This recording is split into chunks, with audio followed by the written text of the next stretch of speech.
certificate training program. In workshops, she's developed and has delivered over 1,500 healthcare professionals worldwide since 2017. So my CU Pharmacy friends, please welcome to the podium, Dr. Christina.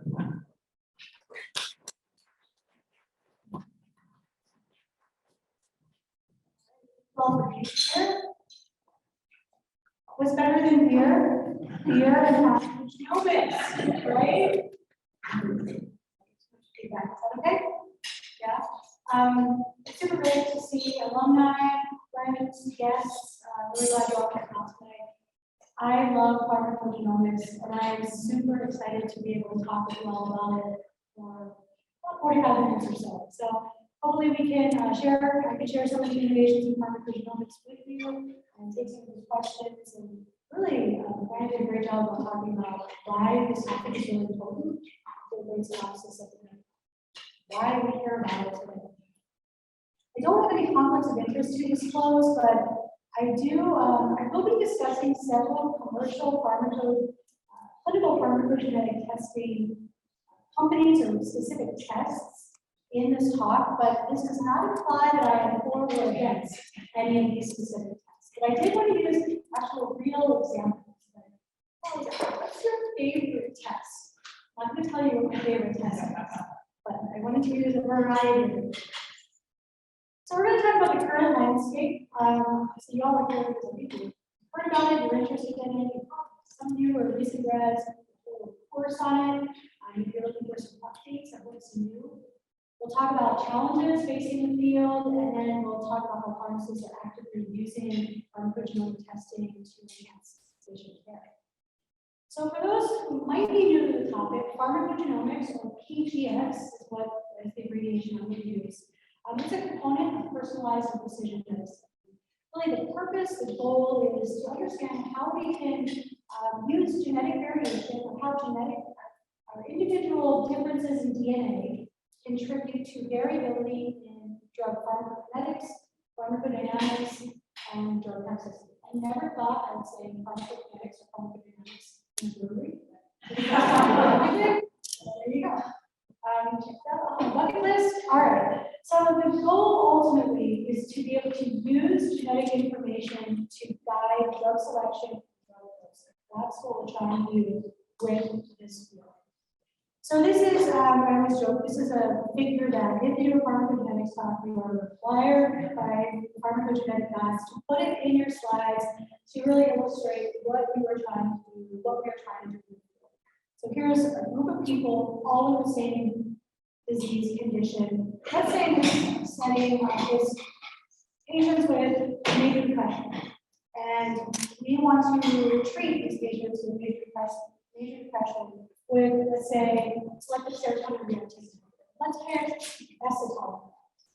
So if we give acetylcholine to everyone in this population who has depression, most of the population will have a good response. A subset, relatively small subset, will have no response or a suboptimal response. And a smaller subset will have some side effects associated with it. With pharmacogenomics, what we hope to do is to use approaches to interrogate a person's genetic makeup to see if genetics can help tease out who fall into these different groups. That's the whole meat and potatoes of what we're trying to do. So, in the spirit of being in a pub, in a brewery, we're going to do some trivia. So, PGX trivia, this is not formal. So, what percentage of the population what percentage of the population carries an actionable variant in at least one of the following pharmacogenomics? These genes are really important genes in pharmacogenomics. CYP2C9, CYP2C19, CYP2D6, SLC01B1, or B4C. Is it A 10%, B 40%, C 70%, or D 99%? So how many people think that? PAs? We need some brave volunteers. It's easier with the B 40%. I heard a couple B's. C 70, and most C's. Any D's? 99%. You 99%? And the D's have it, 99%.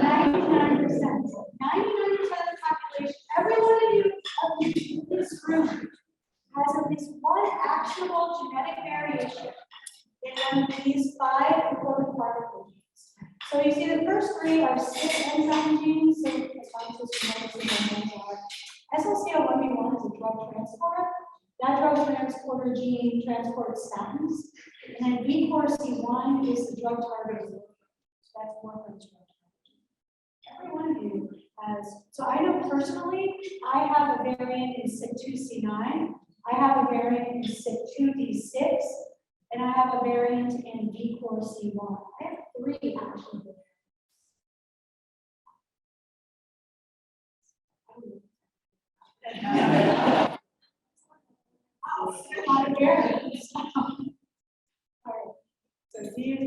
Okay, so here's another PGX trivia. By the age of 70, what is the chance that an individual will be taking at least one medication that is influenced by their genetic makeup?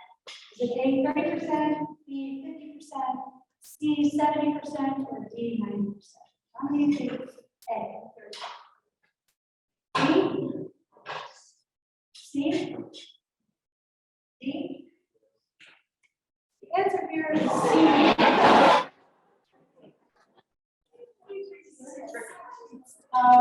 Yeah, so C, 70% of 70-year-olds will be on a medication that is influenced by. All right, last trivia question for the evening. How many drugs currently have guidelines to instruct, so these are clinical practice guidelines, to instruct clinicians on how to use pharmacogenetic test results to optimize drug therapy? Is it 1 to 20 drugs, 21 to 40, 21 to 60, or 30 to 60?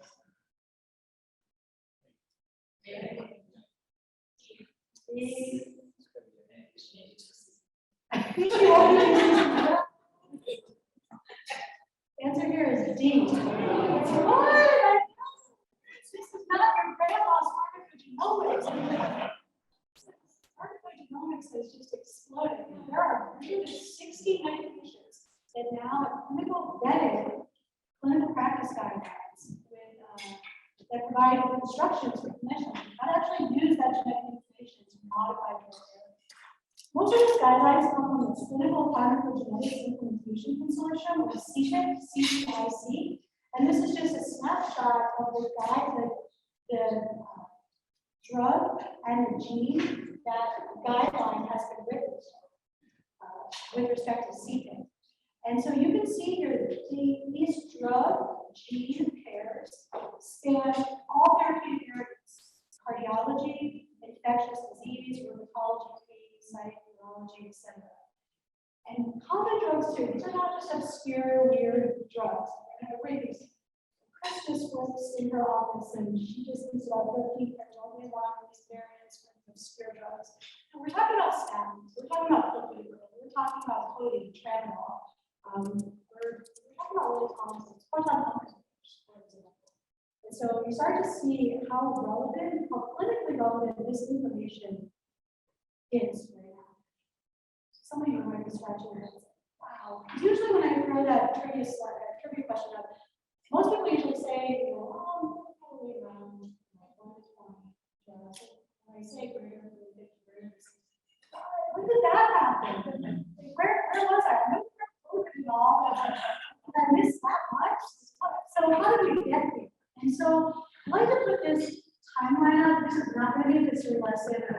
History is just not really my thing, but I think this timeline is just really cool. Because look at it. It was less than 70 years ago. Maybe I'm showing my age now, because I think less than 70 years ago is not that long ago. That was when Watson and Crick first discovered DNA. Isn't that amazing? I mean, sometimes I think we think that happened back in the 1800s, right? Watson and Crick discovered DNA in 1953. And so you can see how rapidly the field of genetics itself has progressed in a really short amount of time. PCR, which I'm sure many of you have done at some point in your life, was invented in 1983. Next generation sequencing, which really catapulted a lot of our work criteria was in 2007. And CPIC, that group that I talked about, they were established in 2009. It's really been over the last 12 years or so that all these guidelines have been developed. So if you're like, wow, this seems to have happened really fast, you are correct. It has happened really fast. You haven't missed the memo. This is how fast the field has moved in the last less than 20 years. I also think this slide's really interesting. This is kind of the last history or data slide that I'll show. This just shows the cost of sequencing a single human genome. It was, you can see how much way back when to sequence one human genome, and that was in 2001. You can see that with the reading glasses on. And now, this was as of last year, 2021, the cost to sequence a single person's human genome, the entire genome, is around $1,000. And that's just insane, like how precipitously the cost has dropped off in a relatively short amount of time. Now, people have been touting this $1,000 genome for a while now. I do want to make a caveat here, but that's for the cost of the laboratory sequencing. There's a lot of interpretation and informatics that goes along with that costs additional money as well. That's usually not factored into those kind of buzz reports that you will hear. All right, so let's get to some practical stuff, because I can show you slides like that all day long, amaze you with how fast the field is moving. But I really want to share with folks some practical information and some questions that I get asked pretty much on a weekly basis. The first thing is, where can I find clinical pharmacogenetic information? Where can I find information in condensed format relatively quickly? Because the field is changing so quickly, I want to get it right in one spot. And that can be somewhat difficult, but it's made easier by the pharmacogenomics knowledge base, or PharmGKB.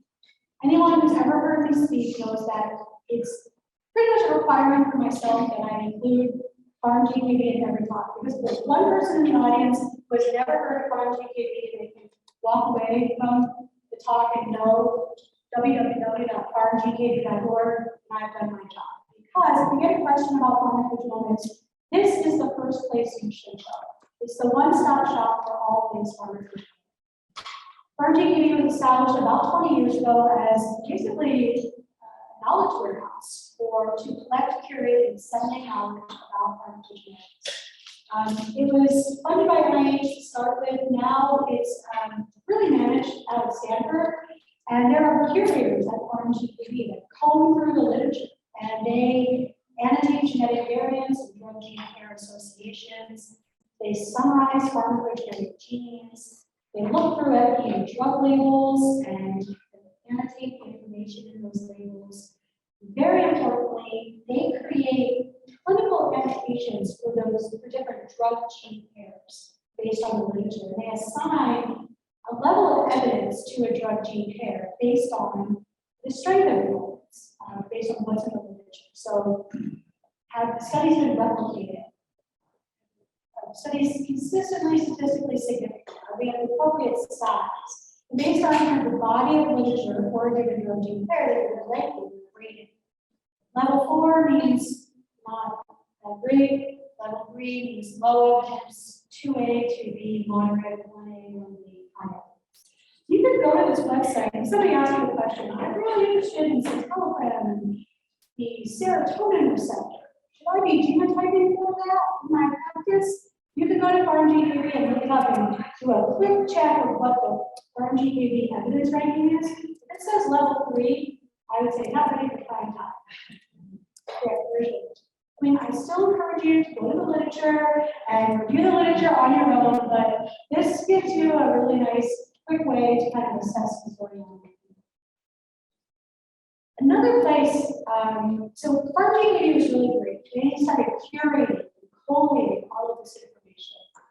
But clinicians were saying, that's awesome. Now we have a website to go to, but what do we actually do with that information in clinical practice? How do we actually change drug therapy if we know that Chris contains, or she has the 2C9 *1 *3 genotype? What should we do with respect to Chris's and 2C9? That's an actual. And so people want to know what to do with that. So that's where CPIC comes. So CPIC is the Clinical Pharmacogenetics Implementation Consortium, and they address the need for clinical practice guidelines to instruct clinicians on how to monitor. So they provide peer-reviewed, evidence-based clinical guidelines for what they consider valid and clinically actionable drug gene pairs. And these guidelines help clinicians understand how to use genetic information from this practice. If you're interested in whether you should get a test or not, don't go to CPIC. They're not going to tell you whether you should test or not. It's just not that's not their intent with these guidelines. So another thing CPIC does is they'll assign a level to each drug gene pair. I call it an actionability level. A, B, C, or D. Most drugs that have a guideline are level A. Level B, some level Bs have guidelines, some don't. Level C usually means not clinically actionable, and level B means not clinically actionable. So that example I gave you, somebody said, okay, gene X and drug Y, and you went to farm GKB, and farm GKB level was 3, and CPIC level was C. That's a pretty clear indication that that's not ready for prime time. The evidence is not that great, and there's really no clinical actionability associated. That's how you can marry those two evidence sources together. Relatively. Another table I just want to make you aware of, I'm not going to go into it in great detail, but the FDA has also come on the scene to say, well, we want to have an opinion on pharmacogenomics as well. So in addition to having a website that basically says where pharmacogenomic information is included in all the FDA labels, they created a separate website, really straightforward, really confusing, to really highlight different pharmacogenetic associations. And so we will just call this the FDA table of pharmacogenetic associations.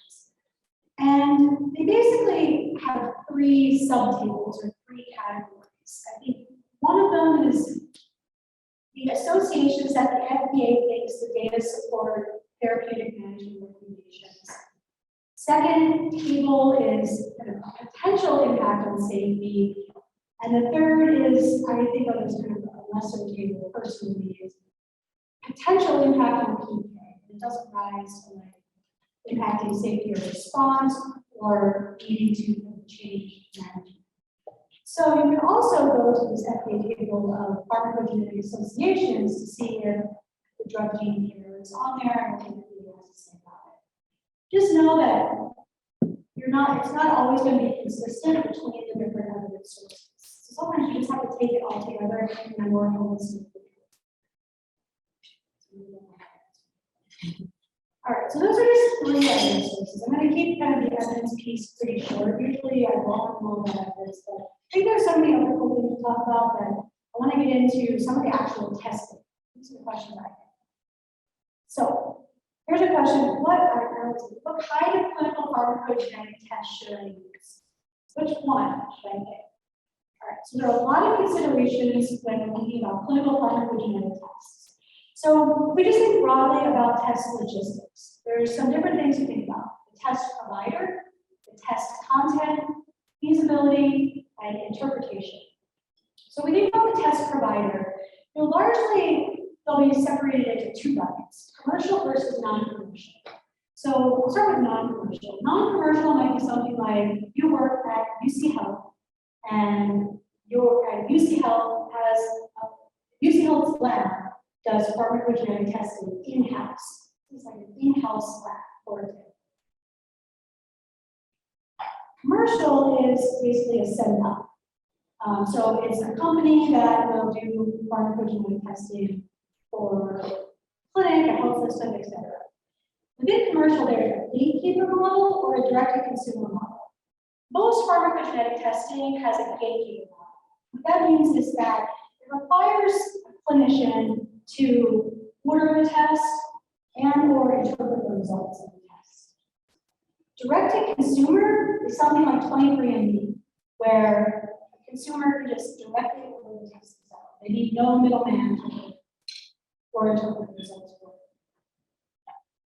So we're mostly going to be dealing with gatekeeper, commercial, or non-commercial testing. Test content is single gene or multi-gene testing. I'm going to talk about this in more detail. Test feasibility, people say, how long, what's the turnaround time? How long does it take to do a pharmacogenetic test? So if I was interested in doing a pharmacogenetic test on a patient, from the time I draw their blood or take a cheek swab sample or a saliva sample, send it to the lab, and get the test result back, it could be anywhere from 3 days to 14 days on average. That's a big range. You narrow it down a bit, well, it's just going to depend on the lab. It's going to depend on what you're testing for. It just depends. But in general, it's 3 to 14 days. You know, how long do most of your tests take? 7 to 10. 7 to 10. There we go. See, I was in the ballpark. All right. And then there's cost. We'll talk about cost in a little bit. And then there's test interpretation. The relationship between genotype, the person's genetic makeup. So remember, in every spot in our DNA, we get 2 alleles, one from our mom and one from our dad. That makes up our genotype. So every spot in our DNA, we have a genotype.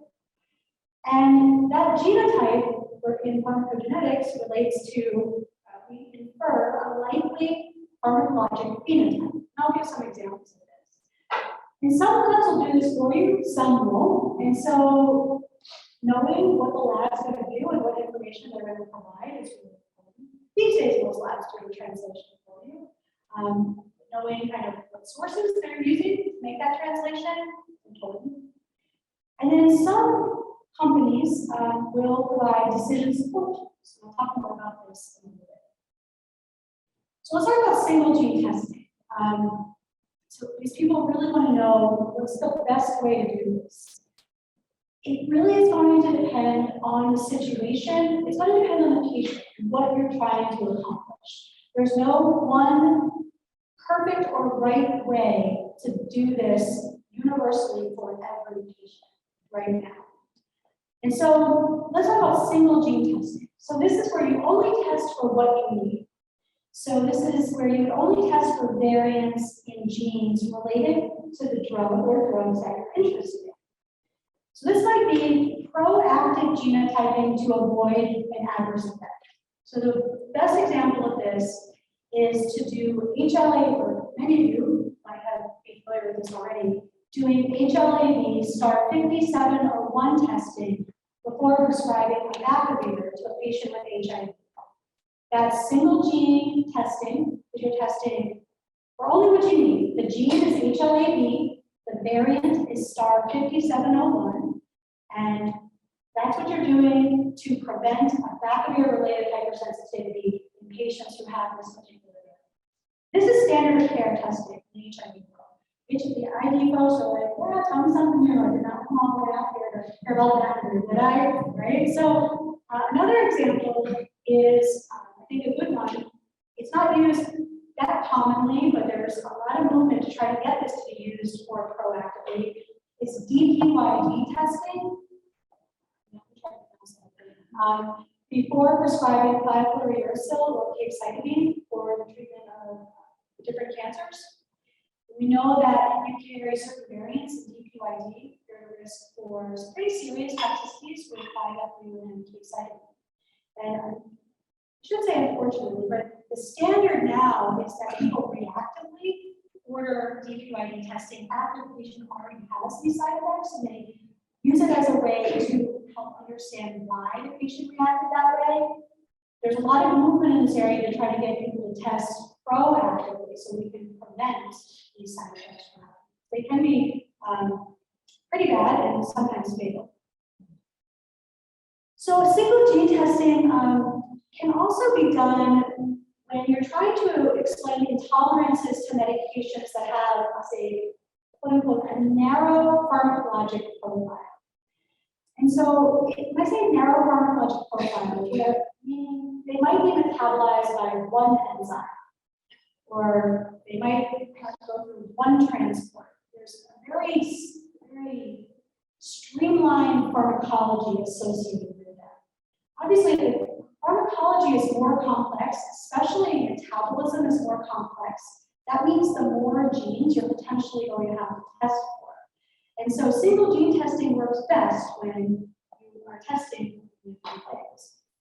Because the more complexity is involved, the more single gene tests that you run, you're going to start to approach or exceed the cost of running one multi-gene panel. So you have to think really carefully about what you're trying to do. So if you said, oh, I'm really interested in warfarin, I want to do warfarin part of genetics.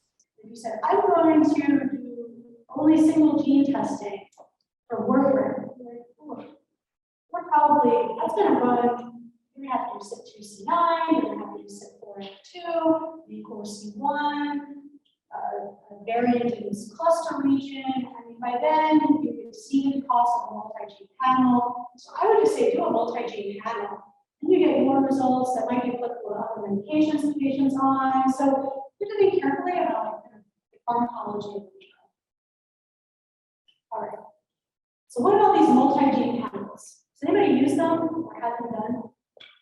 Or you don't have to say anything. If you want to volunteer. All right. So these contain many genes and many variants. Now, really important. Some of the genes and variants that are put on these panels, they may not have clinical validity. They might not have strong associations between the variant and an outcome. So just because a variant is put on a panel does not mean it's clinically valid or important. Companies can put as many variants as they want for whatever genes they want on a panel. But do not interpret that just because something's on a panel does not imply that it's important. That's really cool. How do I know if it's important? That's where pharmacist jobs really come in. Like, to be able to tease out what's important versus not important on these multi-gene panels that are marketed. Now, companies are, and I should say, variants might not be important right now, but the evidence might be accruing, and some of those variants might become important in the future.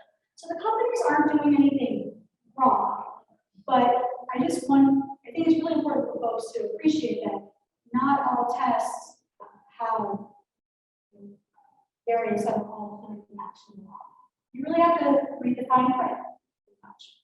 So multi-gene panels can be useful in proactive or in reactive scenarios when you're considering one or more medications with diverse or complex pharmacologic profiles. And here's kind of an example. This is from psychiatry. This is a psychiatry-based test. It's GeneSight psychotropic test. Many of these multi-gene panel tests, particularly those by commercial labs, have decision support guided reports that come with them, and many of them are formulated in this traffic light format. So green means use drugs as directed, they're compatible with the patient's pharmacogenetic profile. Yellow means use with caution, red means use with more caution. I'm going to talk about these traffic light panels in a minute. Another example here is an example from Genome. This is a company in Minnesota. It's a spin-off of Mayo Medical Labs. This is the RightMed gene report, and this is a different format of report. So I'm saying, okay, well, when would I use a multi-gene panel, or how are these being used? So an example would be maybe a patient who has major depression, who's failed one prior treatment. Let's say they failed escitalopram. Okay, I'd like to understand if their genetics contributed to escitalopram failure, but I'd also like to know their genetics related to optimal prescribing of other antidepressants in the future. Think of all other antidepressants. Yes, it's mostly CYP2D6, but there's other stuff in there as well. And maybe the patient has some mixed bipolar features, and you might be thinking about some bipolar drugs as well in there. And so you might be thinking broader, and that's where a multi-gene panel can come into play. So that's where multi-gene panels are used most commonly right now in the field of psychiatry. Here's the big question. How do I know if the clinical pharmacogenetic test is good? Chris, just tell me which one is good. Which one is the best? Which one should I use? Oh my gosh. I was so bad. I'm like, I can't tell you the answer to that question. All right, so you have to ask some questions. It's really going to depend on what you're trying to do. And then the answer, might vary between you and you, depending on the patients that you're treating. And that's what's really key for people to understand. And there's not one test that's going to work perfectly for the entire population of patients. So what genes and variants are on the panel? So if there's like no site-related genes and you're interested in antidepressants, well, then that's not the panel for you, right? Is the test performed in a CLIA certified lab? And now these days is the lab that's called CAP accredited, College of the American Pathologists. So CLIA certification is the minimum. You need a lab that's CLIA certified. That means the lab is following protocols to do good lab work. They're following kind of federal regulations to do good lab work. CAP accreditation is a higher bar. And so there's to put it on the slide. Via NIH, there's a website called the Genetic Testing Registry, or the GTR, that you can type in pharmacogenetics, and it'll bring up labs that are CLIA and CLIA certified and CAP accredited. So you can look up some labs if you want to. Well, who cares? Chris, why can't I just do it in your lab? If you have a lab, you can do. Many of you know Dr. Page, Dr. Robert Page. You know who's Dr. Robert Page? He always asks me if I can just genotype him for some things. But you can't use that information for your clinical care because my lab's not CLIA certified. And what that means is that the analytical validity of the test might be suboptimal. So you want to go with a lab that's CLIA certified, and ideally CAP accredited, and then use that information for the test. This one's really important. Are the variants that are on the panel appropriate for a patient's race and ethnicity? Genetic variations, the frequency of variants varies dramatically between patients of different races and ethnicities. And so if you're the panel, there's a panel, and it only includes variants that are common in people of European descent, and you're treating a patient who's of African descent, that's going to be problematic because you're going to get a lot of false negatives. You're not potentially interrogating for variants that are most appropriate for your patient population. We see this case with warfarin. For a long time, we studied just a few variants in the European population related to warfarin, and we tried to apply those results to the African population, and we totally messed up their dose requirements. And then it was discovered that a totally different set of variants governs warfarin dose requirements in individuals of African descent. And so labs started including those African-specific variants on the panels. So it's really understanding that, understanding if the variants that are on the panels are appropriate for your patient population. Is the lab transparent about how genotype results are translated into phenotype? If they're not, the phenotype results could be inappropriate or lack evidence. And then if the lab uses one of those proprietary algorithms, we call these combinatorial algorithms to kind of get these clinical decision support, those clinical decision support tools, to get those traffic light kind of approach reports. What went into the algorithm? Guess what? They're usually not going to tell you because the algorithm is proprietary.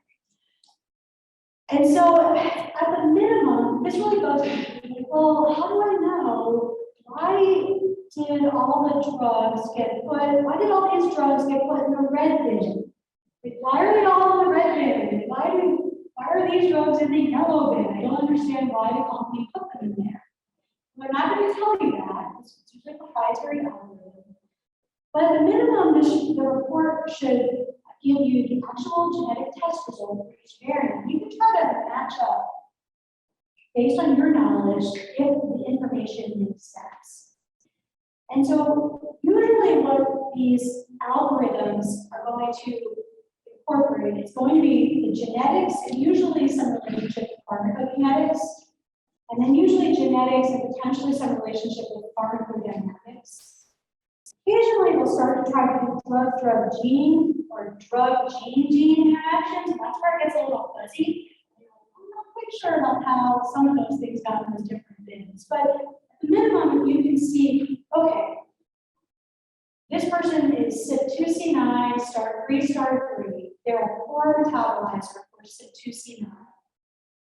Warfarin is one of their drugs, and warfarin got put in the red bin, the red bucket. That makes sense because we know they're going to metabolize warfarin poorly and have an increased risk of side effects. So that's what I'm saying in terms of just taking the raw genetic data and just trying to see if it makes sense about where drugs found them in the drugs. So evaluating the genotype and phenotype data yourself, evaluating the patient as a whole. Genetics is not a magic bullet. It's not going to predict everything. You think about drug interactions, etc., environmental factors. And very importantly, I cannot stress this enough, besides Inline Farm GKB, this is probably the other most important bullet. Just because a medication might come out on a report in a yellow or red bin does not necessarily mean it should be avoided forevermore. I have people say, well, this med came in the red bin, and the patient's on it, and they're fine. I'm like, okay, great. Leave them on it. I mean, just because it's in the red bin doesn't mean you can take them off. So just thinking about kind of how the patient has been doing on the medication, how long they've been on the medication. And I've seen people have meds in the red bin, they put a big comment field in their electronic health record. Do not use this medication or any medications in this class ever again. Don't do that. That's not the way to use this. All right, here's the next most common question, probably a millionaire. Does insurance cover clinical pharmacogenetic tests? Anybody know what my answer is going to be? It depends. Yeah. I feel like a statistician. It depends. All right. So insurance coverage depends on the company, the plan, the type of testing, and the indication for testing. I cannot give you a single answer to this question that will likely satisfy everyone. But I have a couple of examples. United Healthcare, for example. Here's a quote. The use of multi-gene panels to guide therapy decisions is proven medically necessary for antidepressants and antipsychotics when certain criteria are met, including a diagnosis of major depression or anxiety and at least one failed prior medication. So if you're using a multi-gene panel and the patient is treatment naive for depression, and they have United as their carrier, and you try to get reimbursement for that test, it's likely going to get denied because they're treatment naive. So what I suggest to folks is, find out what kind of insurance the patient has, more specifics about the plan, and you just have to look up their plan, you have to call the insurance company, and you just have to ask. It's really brutal, I know, but it's a lot like prior auths for their patients. This is the same principle. It's just going to vary, and you need to read the fine print. And you need to read the fine print because if you don't figure this out ahead of time, the patient might be saddled with, in this case, the median cost of a multi-gene panel these days is about $700. So the patient, that got declined, can they pay $700?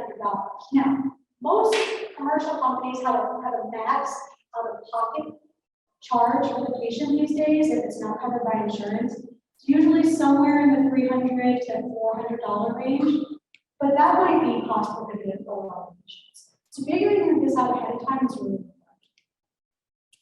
Here's another example. This is Medicare. Medicare Administrative Contractors, or MACs, in the Molecular Diagnostic or MolDX Services Program, released final local coverage determinations, or LCDs, so many abbreviations, for PGX testing in 2020.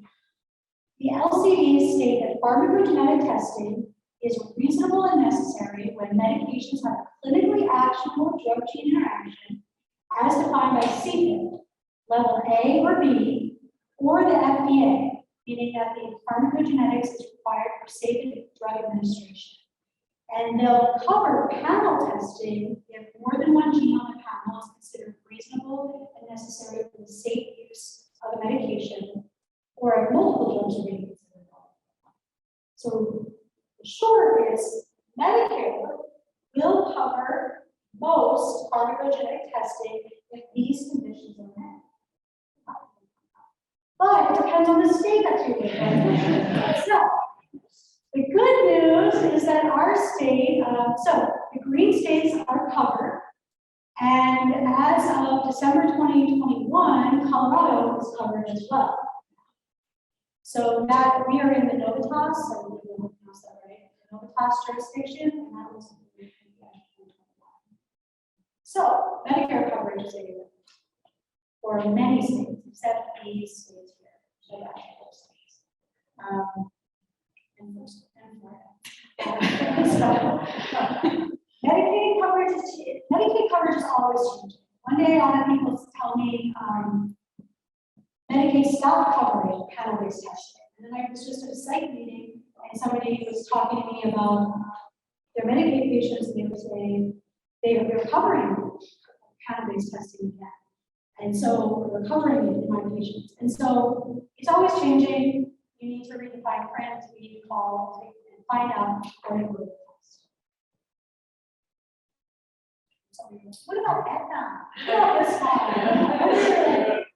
I don't know, I haven't looked them all. Nick probably knows.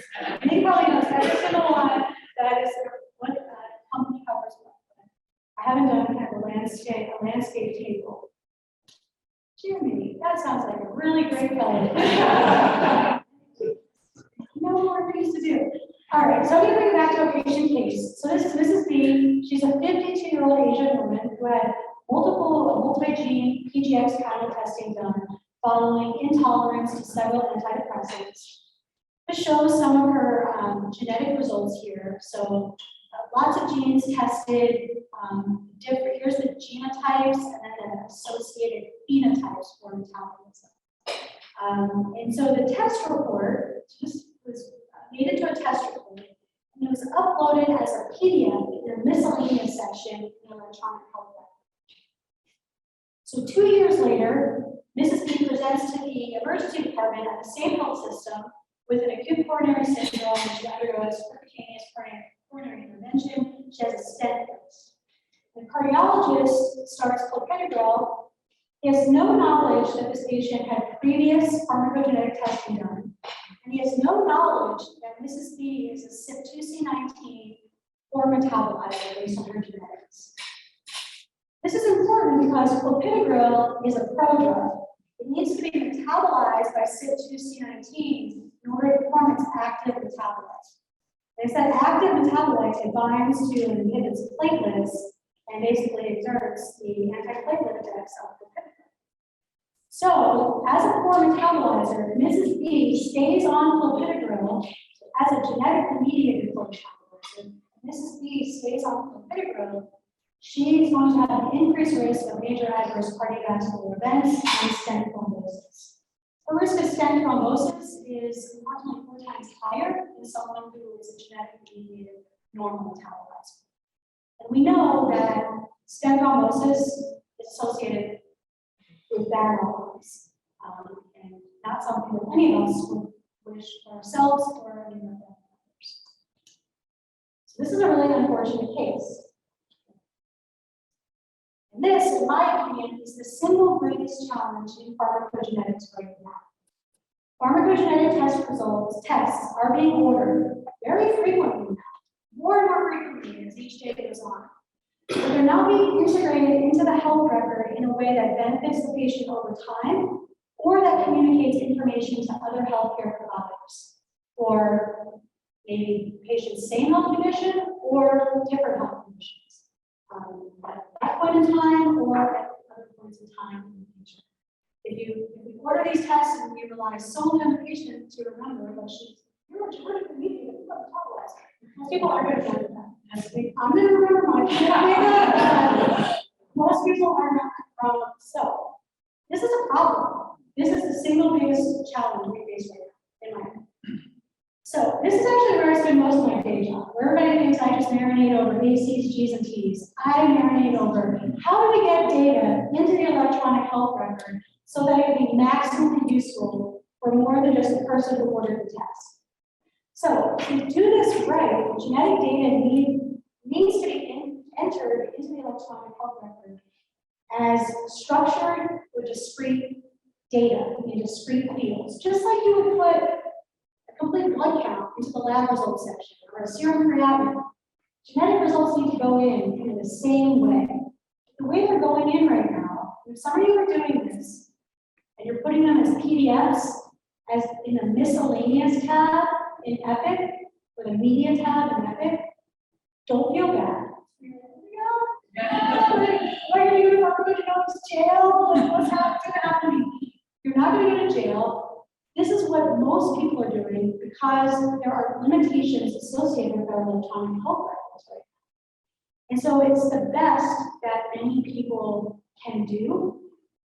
So, but to think about it, why do we want to put data as discrete and structured fields? Well, because we want to build things to be able to ping off of, right? We want to trigger clinical decision support tools, alerts, notifications. We want to be able to search and retrieve and report on the data if we can. If we have data that's PDFs, scanned documents, non-structured, we can't do those things. So you're like, okay, well, how can I do better than a PDF? Well, maybe you put the information in the patient's problem list. So at least you get it from, so I think of the miscellaneous tab, and I'm going to pick on Epic, because that's what they use at UC Health. I think of the miscellaneous and the media tab as the bottom of the bucket. I think of the EHR as a bucket, the media tab is at the bottom of the bucket. Who goes there? Maybe radiologists, I don't know. So not many people go there often. And so how do we get that information higher up so more people can see? So maybe we put it in the problem list.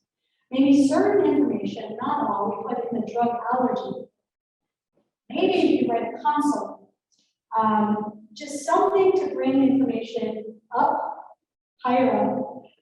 It might not be as kind of discrete or structured data. You might not be able to do that within the context of your privileges in your EHR, but at least you're getting the data higher up so more people can see it. So I want to give an example to kind of show some of these concepts in action, because I could talk about integration with EHR all day long. I know it's like pretty boring for most folks, but Judy knows that I literally talk about this for hours. So anyway, so we're going to show some shiny things so that it'll make this more real, because this is real. So how are we trying to change the status quo at UC Health? So we're trying to do better. And so we're trying to do better within the context of very specific patient population. And that's people that have participated in the Colorado Center for Personalized Medicine, UC Health Biobank Research Study. So this does not apply, what I'm going to say does not apply to any UC Health patient. It applies to UC Health patients who are Biobank Research Program participants. So right now we have over 200,000 UC Health patients that are in the Biobank Research Study, and over 90,000 of them, over 90,000 have contributed a DNA sample for genetic analysis. So thus far, for 4,000, less of those 90,000 have been. But in terms of pharmacogenetics, for 4,000 patients, we now have genetic data and reminder tools to notify clinicians of important drug-gene interactions at the time of prescribing. And so what we're doing is preemptively returning clinical pharmacogenetic test results, so they're not research results. So while the patients are biobank research study participants, we're doing the genotyping in a CLIA-certified lab. So that allows us to return clinical pharmacogenetic test results into the EHR for these biobank research program participants across the UC Health system. Currently, we're returning results for two genes, CYP2C19, which affects things like clopidogrel, proton pump inhibitors, escitalopram, citalopram, clobazam, rivaroxaban, voriconazole. I think I got long. Yeah. That also 2C19 ones that are clinically actionable. And the second gene is SLCO1B1. That's that drug transporter gene, and that affects all of the status. So we've built out pharmacogenetic CDS tools for 17 medications that are affected by CYP2C19 genetic variants and SLCO1B1 genetic variants. So this kind of PGX implementation initiative has been going on for a while now. It's been 5.5 years in the making. I just want to call out the fact that school pharmacy faculty and fellows have been major leaders in this initiative. Heather Anderson, Ian Lee, a former fellow, Nico, Jim Martin, kicking on over there,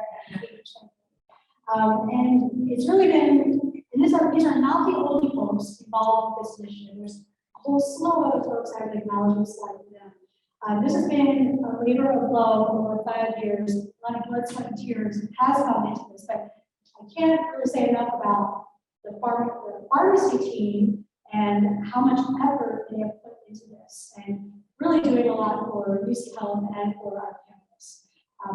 Especially our fellows, they work incredibly hard in terms of really carrying out day-to-day operations and making this happen. So shout out to Jimmy, we get a lot of shout out to the fellows. All right, so what does this mean? Like, okay, you're returning results so far, you return results for 4,000 patients. You built 17 tools. Okay, that sounds cool. What does that mean? All right, so here's an example of the tools that we built. So we put the information into Epic in a discrete, structured way. I didn't put a screenshot in what it looks like. I should have, but it looks like any other lab result in Epic. Based on that, we then built these tools. If a patient has that genetic result in Epic, if a prescriber goes to order clopidogrel, we built the tool so that it recognizes that the patient has an adverse genetic makeup. It's going to fire this pop-up alert to the clinician at the point of prescribing. And so let's say it's a cardiologist, and one of our leaders of this mission is a cardiologist. So say his name's Dave Payo. So let's say Dr. Payo orders clopidogrel. This is going to pop up in his face. He does not need to know that the patient's a biobank participant. He does not need to know that there's any genetics in the chart. He doesn't need to know anything. He just needs to stop and look at this alert. And so what we've done for him is we've pulled the genetic information, the genotype, and the patient's phenotype into the alert for him. Done all the heavy lifting for him. We've told him what the information means, what the recommendation is by clinical guidelines. We have some additional caveats here. And we put actionable orders within the alert itself. So he really has to do nothing. You made his life so easy. So it says remove clopidogrel. These are already lit up for him. Order an alternative like ticagrelor. So if he does nothing and he just clicks accept, he's done the right thing for the patient. So this is what we spend our days doing, is building these kinds of tools. So it makes it as easy as possible so people are like, where do I pull in the lab results tab? Is it in a PDF? You just try to order it. If the patient has an adverse genetic makeup, we are going to surface the information to you with the clinical information and guidance at your fingertips. Some of you are like, that's cool, but if you build pop-up alerts for every drug, I'm going to try to get you fired, because who wants pop-ups for every statin prescription? Who wants a pop-up alert for every PPI prescription?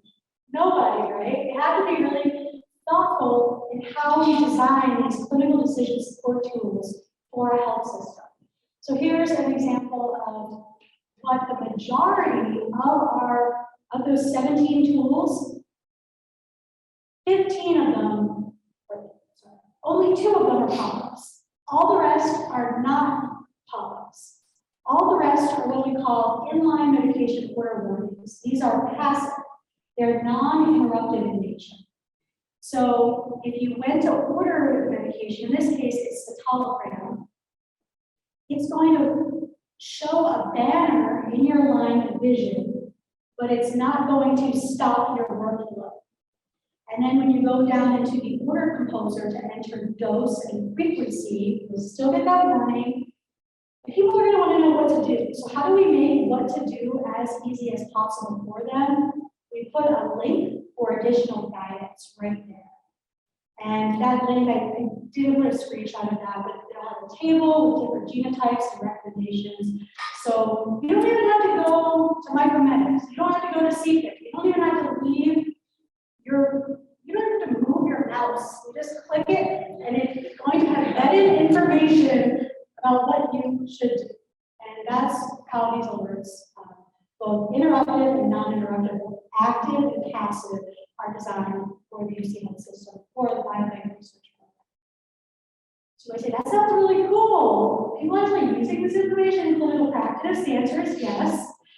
These are just some snippets of what clinicians are doing with this information. One of Jimmy's jobs is every week to run a report for the clinical decision support tools at the UC Health system. And he does a manual chart review every single week. He goes through and takes snippets of what people are saying about the alerts and what they're doing with them. So here's an example. Patient is a CYP2C19 rapid metabolizer. Increased dose to Celexa 30 milligrams in setting of nighttime anxiety. So they increase the dose. They would consider changing to an alternative agent if not effective due to this issue.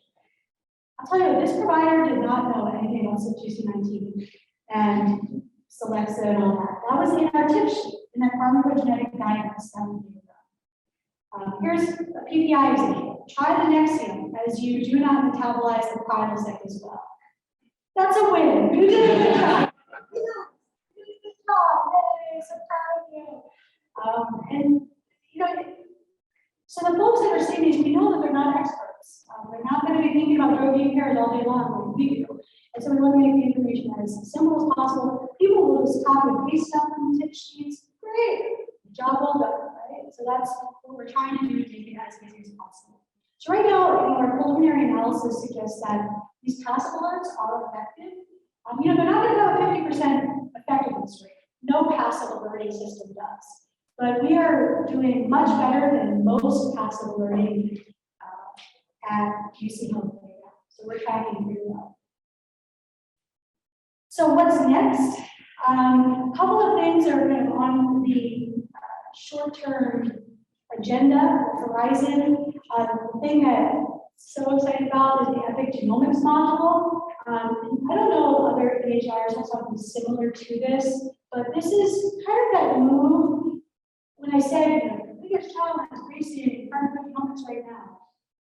The epigenomics module is one step in the right direction for us to be able to harmonize genetic data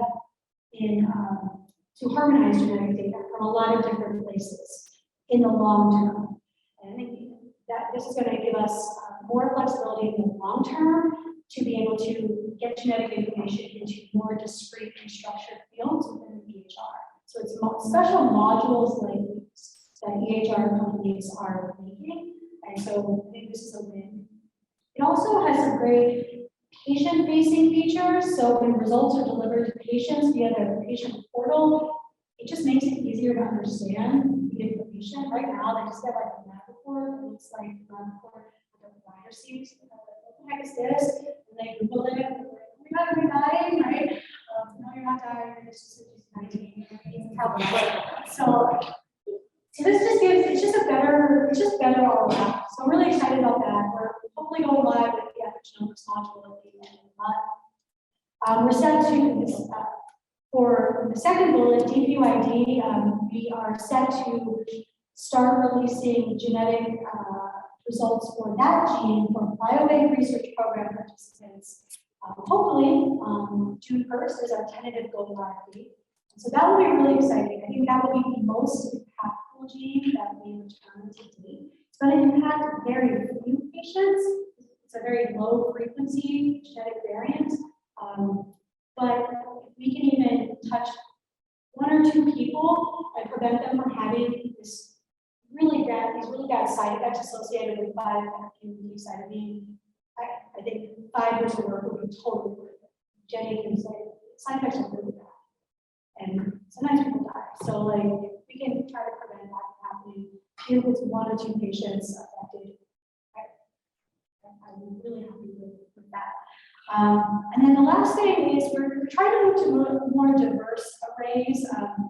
So right now, the chips that we have used for the biobank research program, they're good, they're fine, but we are in the process of moving to a broader array. Somebody might be like, so 2C19 and SLCL1B1, that's an interesting choice. Why did you do CYP2D6? Everybody loves CYP2D6, right? It impacts so many clinically relevant drugs. Well, the chips that we had, they don't interrogate CYP2D6 genetic variation in a way that allows us to return results clinically. Because CYP2D6 has a lot of structural genetic variation, and our existing chips doesn't get it. They don't get it that. And so if we can't get at that, we cannot accurately return clinical results clinically. The new global diversity array will allow us to get that. Those structural variants are called copying variants or CNVs. Just saying, there's some PTX training. You win bar trivia next time. Thanks, Chris. So this is really exciting. This will be kind of the next generation, I think, of our biobank research program. So this is just the last slide. Some take-home messages. Clinical pharmacogenetic testing is happening. It's happening often. This is not science fiction. This is not coming down the line. It's real. It's here. It's now. Genetic testing does not guarantee that a medication will work or be absent of side effects, but could help minimize the trial and error process. I ask you to join me in helping to communicate this message to patients, because they think genetics is just this magic potion that's going to make everything better and just magically predict the right medication exactly for that. That is certainly not what pharmacogenomics is going to be able to do. So I think setting expectations and managing those expectations up front is the most important job that we have, particularly as pharmacists. Genetics is just one piece of the clinical pharmacology puzzle. Don't forget about everything else. Don't forget about the drug-drug interactions. Don't forget about liver function. Don't forget about kidney function. All of those good things. And then, as I mentioned before, the maximal utility of multi-gene panels to only realize that the data are integrated into the EHR as discrete results, and ideally coupled with clinical decision support tools.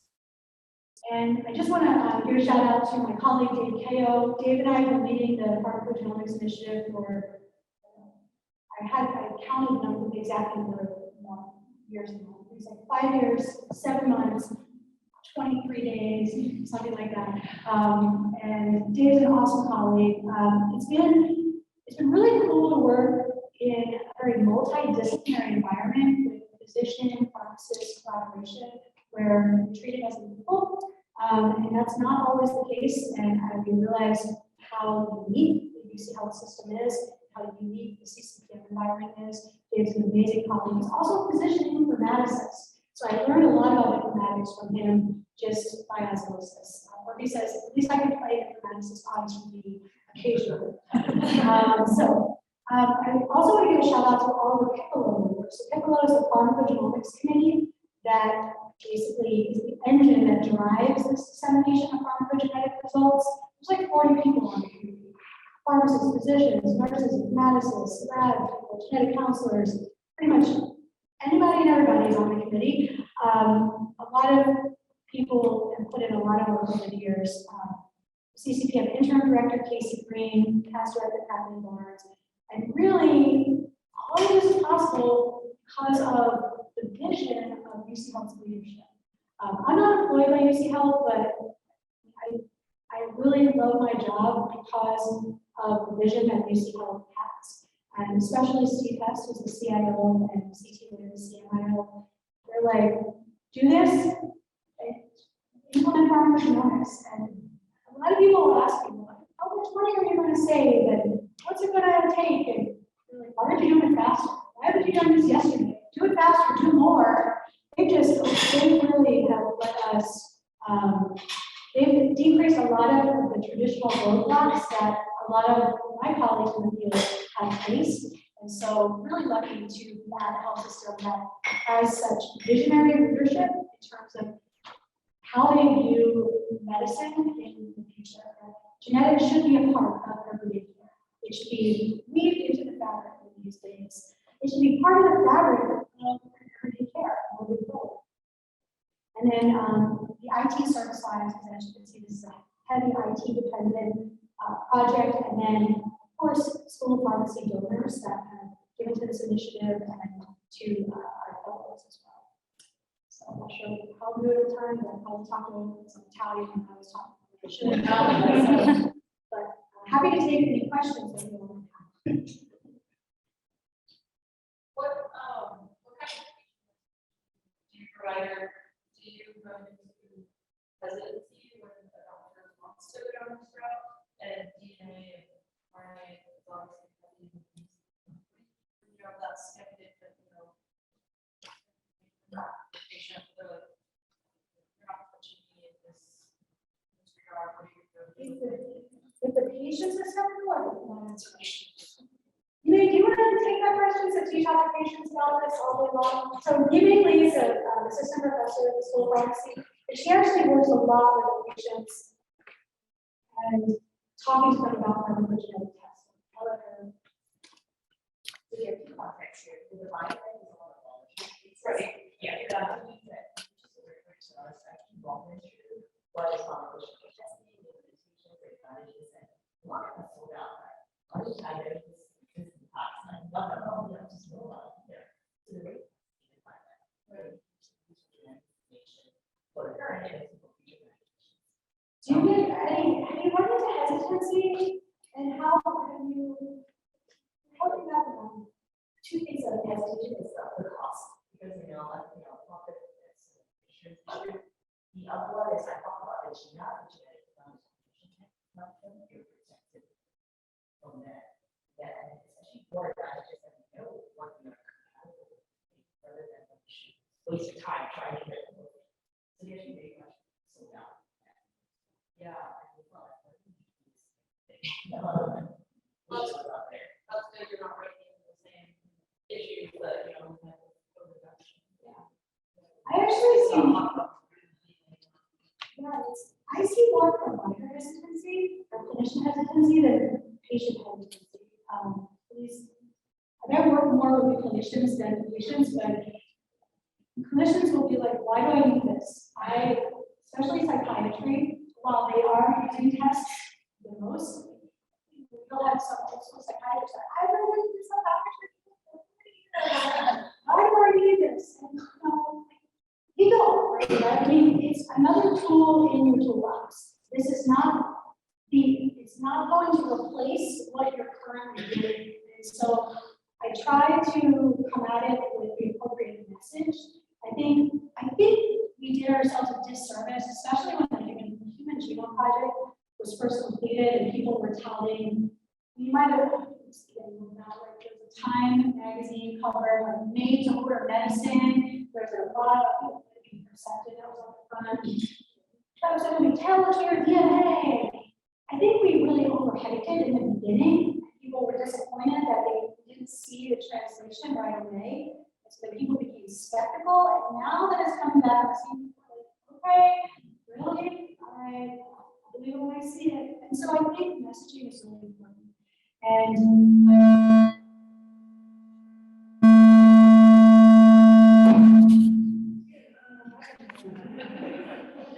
someone doesn't want to share that.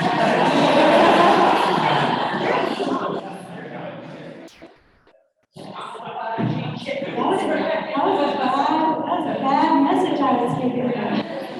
Like, no, that was a psychiatrist.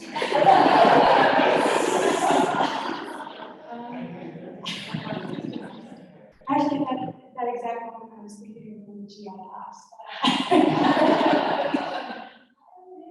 So Chris, I'm sorry, I'm interrupting, but with the big advent of 2016 and everybody pushing towards that, is that something you guys add on to it? Is it part of what it is? Or you guys kind of like, yeah, no, that's not certified?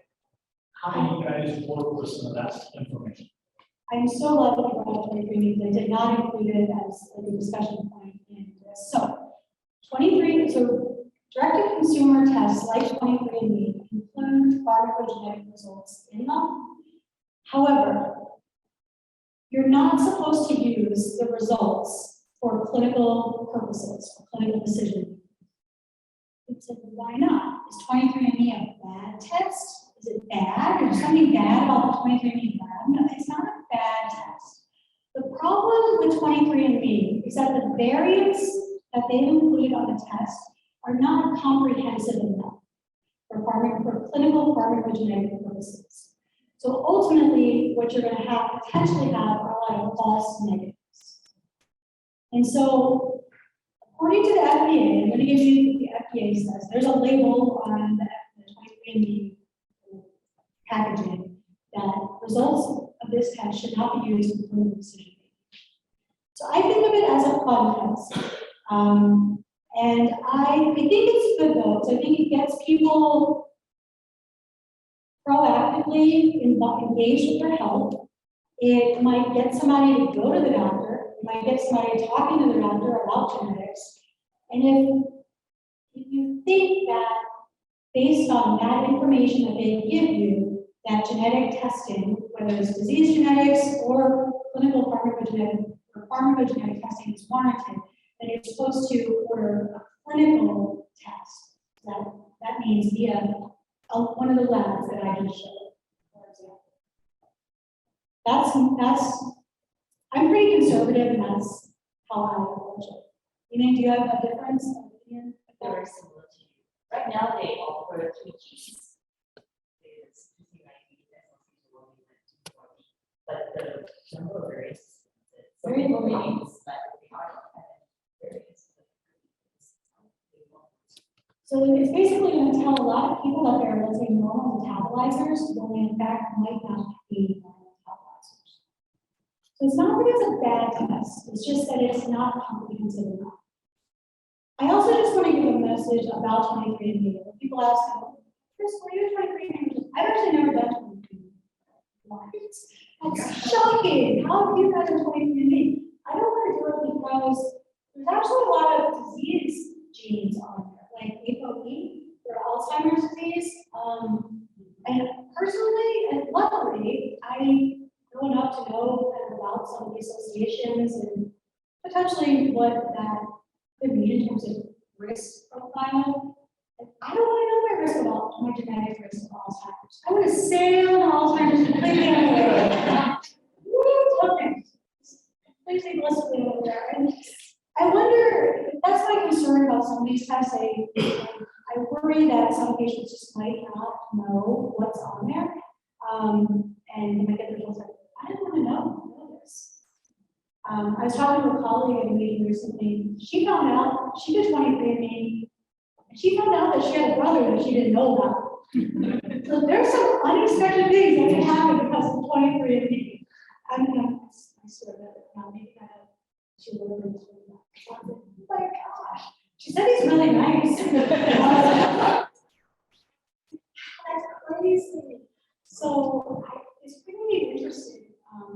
I think ultimately it's good to get people involved in their health, but I think there are some mistakes. I'm sorry, Lori, did you have any questions on chat?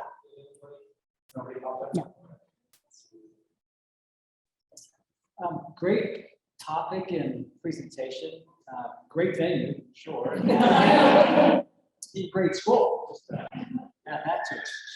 I know any future quizzes that I'm going to be involved in, the answer is 99 or 7.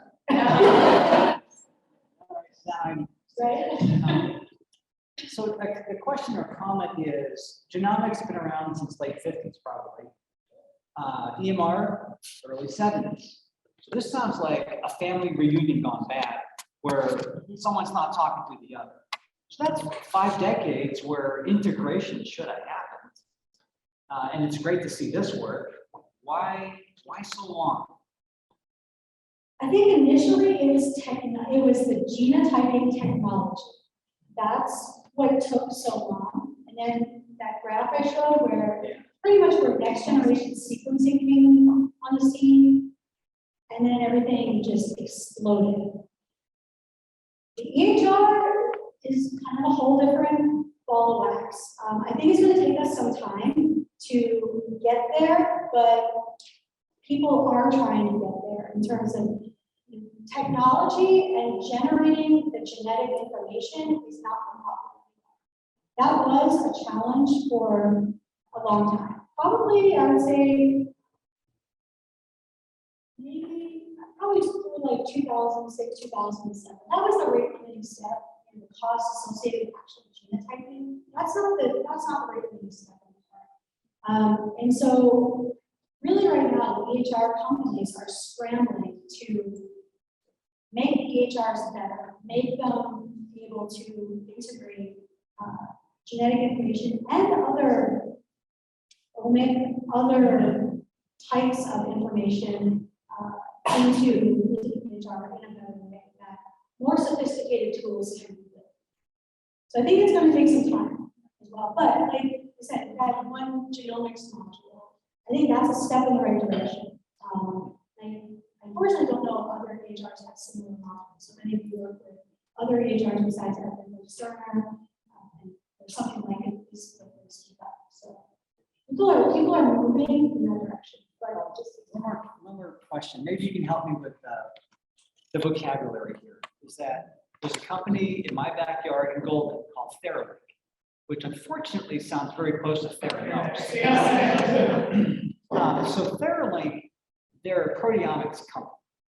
They identify druggable targets, one being breast cancer.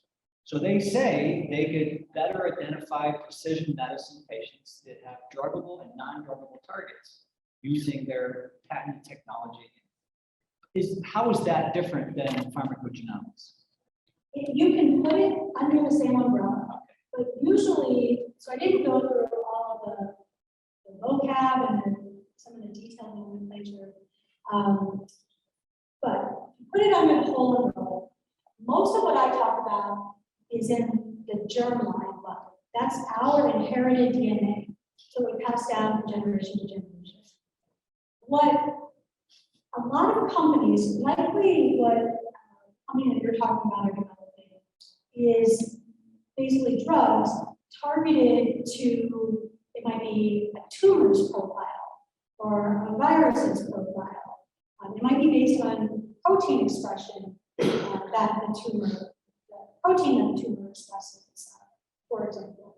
And so, for example, we have a lot of oncology agents, right? That they are targeted to a patient's particular tumor type, whether it's the tumor's genetic makeup or the tumor's overexpression of a particular protein that the tumor makes. So that's all called somatic. That's in the somatic realm. So that's all dealing with, in the cancer realm, kind of mutations dealing with the tumor. So, but that all falls under pharmacogenomics as well. It's still personalized medicine. It's just you're not targeting the patients necessarily, their DNA. You could still develop drugs based on a patient's DNA. We have some cystic fibrosis drugs that were targeted to patients' inherited DNA, like ivacaftor, lumacaftor, or those kinds of drugs. But yeah, it's all under the same umbrella.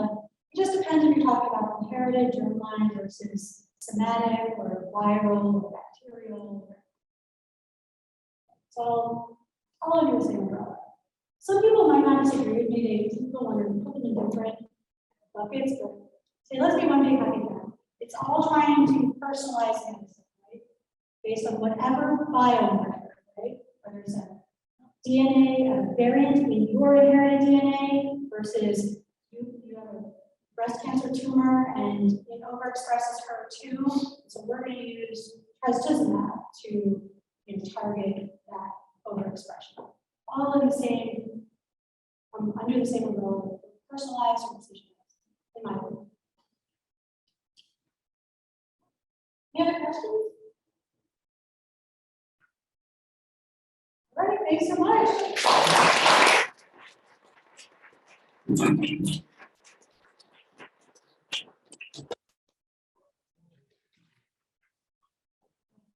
Thank you, Dr. Aquilante. Thanks to all of you here in person and on Zoom for being part of this wonderful discussion on a particular topic. This will now conclude our presentation, and we'll close the virtual room as those of us here in person will move to networking phase. So,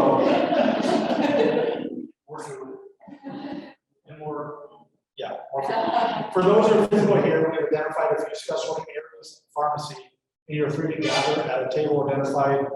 Yeah. Yes, okay. By each specialty based on your interest. The intended to be space free flowing conversations. There's no set discussion points. We have the room till 8. A little longer, or we got it? So feel free to mix and mingle until that time. Thanks again for being here tonight, and hope to see you guys in the future and other activities we have. Thank you.